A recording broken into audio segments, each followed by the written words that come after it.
Salom do'stlar, bugun biz Pythonning 8-darsini o'tamiz. Qani ketdik. Pythonga kirib olamiz.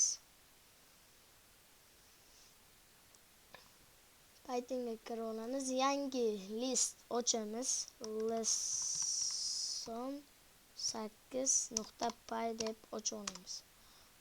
Bugun biz Pythonda juftni yig'indisini chiqarib beradigan kod yozamiz. Juftni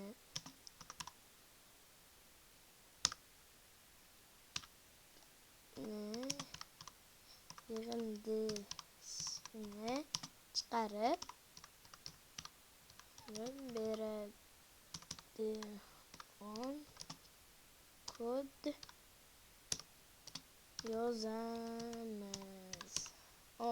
Biz birinchi bo'lib list data ocha olamiz. List data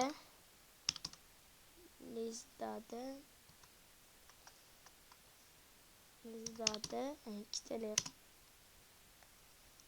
qo'yamiz va ikkitali qavs qo'yamiz.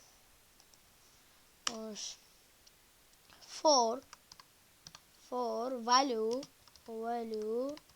in range. Birdan 50 gacha qilaylik.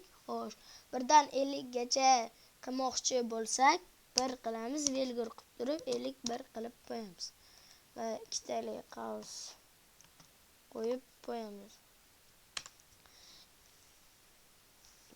Ikkitali qavs qo'yib qo'ydik. Endi biz if value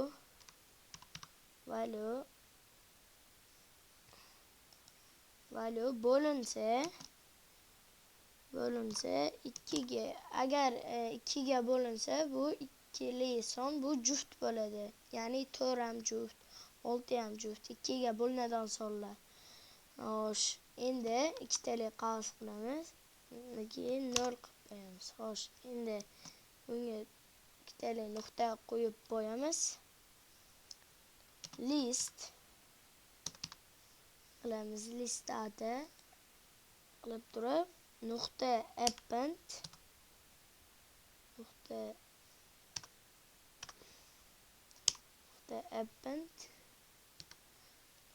append qilamiz va ikkitali qavs qo'yib value deymiz. Endi pastga tushamiz.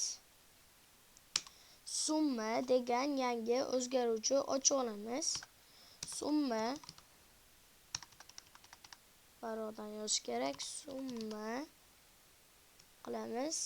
To'rtburchak ikkitali narsa qo'yamiz va 0 qilib qo'yamiz. Pastga tushamiz. For, yana bitta for yozamiz. For value in range demaymiz, in list deymiz. Listni ichida. Shunga list data deymiz.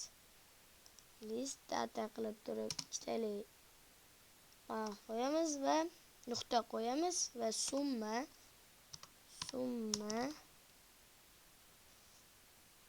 plus teng summa mas value.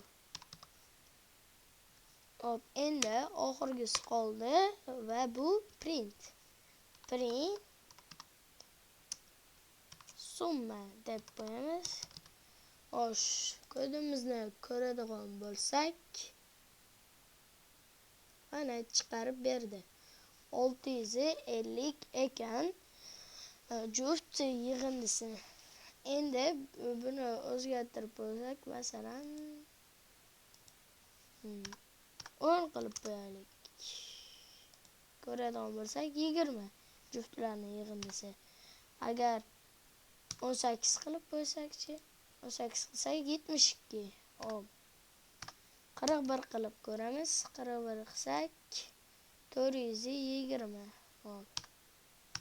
55 qilib ko'ramiz. 756.